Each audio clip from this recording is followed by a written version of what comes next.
各位朋友，大家好，歡迎收睇人氣馬場啦。其實要喺香港發展咧，的確唔容易㗎。不過呢位騎師咧，一嚟到香港即刻贏，可惜咧之後咧佢就遇上一個意外，就休息咗幾個月啊。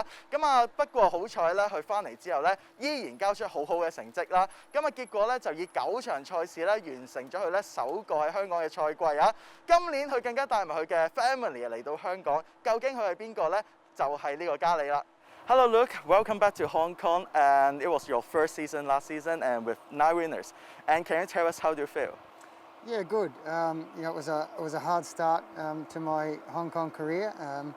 I came after 6 months of the season, and I rode a winner straight away, yes, which was very positive, and everything was looking up. And then I had a fall within the next week, so I had a couple of months off and had to start again, and only really got to ride for 3 months of the season. So I was happy enough with how I finished the season off, but just through bad luck, it could have been much better. Actually, there's a mixed bittersweet feeling because as a newcomer, to win on the first ride actually is a perfect start. But a week later, you had an incident in the trial and sidelines for at least 6 weeks, and you hurt your back. And I'm sure it's quite frustrating because your family is in Australia and you have to face the pressure on your own, right?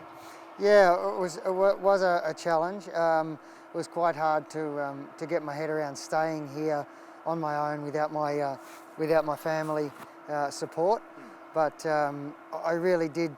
I hadn't been here long enough. I'd been out of quarantine for a week, so I hadn't spent any real time in Hong Kong, and I felt that if I went home then through injury, then I might not have got the opportunity to come back. So I stuck it out, and I'm glad I did, because then I was able and lucky enough to get a contract for this year, and I'm looking forward to riding the whole year out. I think that you have the key elements to be successful in Hong Kong because of your never give up spirit.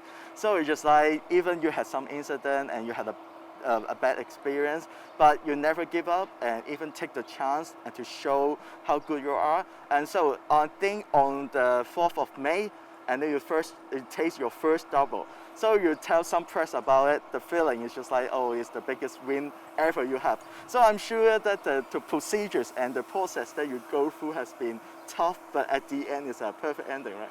Yeah, I was very excited. I've had falls before and injuries and time off, and like you said, being away from my family in a new country, on my own, it made it quite hard for me, and it was very rewarding when I did get that first winner back, and then lucky enough to get 2, and especially riding for the master trainer in John Size, whom even though he was from Australia, I'd never met him until I'd came to Hong Kong. So I was very excited, and yeah, it did give me a great thrill and a good kick, and helped me get through to the end of the season, and then I had some more success along the way. Yes. Actually, you have a quite interesting background. I think you're coming from Tasmania, right? And then you build up your career in Victoria, and then you stay in a town for 17 years. Is it correct? Yeah, correct. I started my riding when I was 15 in Tasmania. My father was a jockey and trained a couple of horses. Yes. So I started under him, and I was still in high school and riding in races when I first started. But I didn't stay. I only stayed for a couple of months in Tasmania and then moved to Victoria, because the racing there is that's the pinnacle in Australia is Sydney and Melbourne. Yeah. So I moved there at quite a young age, and yeah, more or less, I only spent the first couple of months in Tasmania at the start of my career. I've gone back and ridden from time to time in Tasmania, and it will still always be home. But yeah, I've forged a career in Victoria. Yes. And is it because of there's so many jockeys, new jockeys and established jockeys in Melbourne? So it's similar to in Hong Kong. It's very competitive and never easy to get support. But you're quite at a young age. You already land your first Group 1 in a Tourette handicap in 2003. But since then, it seems a little bit quiet moment. What's the reasons behind?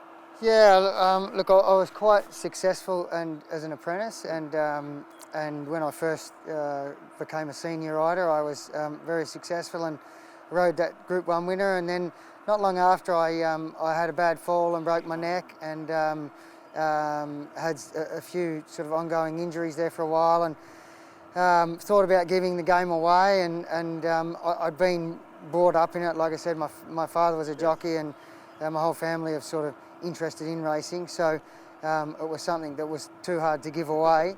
But then I got the travel bug and travelled, and never really, probably didn't take my riding that seriously through my 20s, and was sort of in and out of Australia, and always took long holidays and had good fun, as probably a lot of 20-year-olds do. So I never applied myself that well, and it wasn't until I was sort of in my 30s, I suppose, that I knuckled down.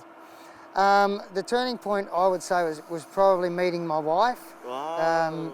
And at the same time, I started riding for a guy who's been he's been a mentor to me since, in Tony McEvoy, and I became his stable rider, and that was really the turning point in my career. Yes, I think it's just like everyone needs opportunities. When you meet the right person, and when we receive the opportunity, we make use of it, and then we can gradually build up our reputation. So before you meet Tony, that you're riding quite a lot of countries in Asia, right? Yes, yeah. I had a few stints, short stints in Malaysia. Yeah. I had a stint in Singapore, and I did a few stints in Mauritius, which I really enjoyed, but it's hard going back and forth and stop and start, going back to Australia and trying to re-establish yourself. Yes. And look, I wouldn't say that I always went home and applied myself that well, and I probably didn't make the most of a lot of the opportunities that came my way at the time, but as I've got older, I've learnt a little bit and matured a bit. This time I'm sure that you will have a better season, because this time you bring your family here, and then they're going to support you along the races during the race day. So can you introduce their names to our audience? Yeah, I have my two daughters. My eldest daughter, she's 5, and her name's Mia. And my younger daughter, she's 2, and her name's Miley. So yeah, the 2 M's. But yeah, they're beautiful little girls, and I think Miley, the younger one's more interested in the horses than Mia. Mia's more into the dancing and the arts, but yeah, they're beautiful children, and I love them dearly. So there's a funny question: if just like which circumstances would be more scareful, just like more scare, if your daughter bring you a boyfriend, or if she tell you that she wants to be a jockey? Yeah, I'm not looking forward to either of those scenarios, but yeah, that's a very good question. I'll have to go home and think about that one, but yeah, I'm not looking forward to either. You have 2 daughters, so you have to go full twice. Yes, yeah. Maybe one will be the rider, and one will have the boyfriend. So coming back to this season, so any expectation of your do you have any target or any races do you want to win? Look, I would obviously the Hong Kong Derby would be. I would love to win that, much the same as I would love to win a major at home, or a Melbourne Cup at home, or I've never won a Launceston Cup in my hometown in Tassie, so I'd love to do that. But yeah, definitely here would be a Hong Kong Derby. I suppose on the international meetings, any sort of winner would be great at one of those meetings. But yeah, I've seen how even though with the restricted crowds this year, I've seen how passionate people were about the Hong Kong Derby. It would be a special race to win. Yes, and also I think because of the past few years that you just like, I would say it's kind of a lately maturing type horse. Just like you build up your name, especially you're winning a lot of Group 1s over the past 3 years. You won 11 Group 1s in a short period of time. You have prepared with a lot of wonderful horses in just like game away. and also, away home. Yes, and sunlight. Yes. Yeah, and I've had a few handy horses that I've been connected with. Haydock. Yeah. Yes. So I think that comes with along with riding for Tony McEvoy, and he was so instrumental in putting me on better horses in better races and getting that exposure, and then with that flowed other good rides in good races, and riding a winner for Godolphin, winning the Blue Diamond for Godolphin and Lee Friedman, And you love New Handicap. Anthony Friedman, sorry. And you love Newmarket Handicap. Yes, Newmarket Handicap, and so all that gives you more exposure, and that's probably something that I didn't really push for and work towards when I was younger. So can you tell us that how you encountered Tony McEvoy? So is it how you get the opportunity? Yeah, I was lucky actually through a bloodstock agent in Jeffrey Gordon, that I think he does have a bit to do with horses coming back and forth from here and, at different times.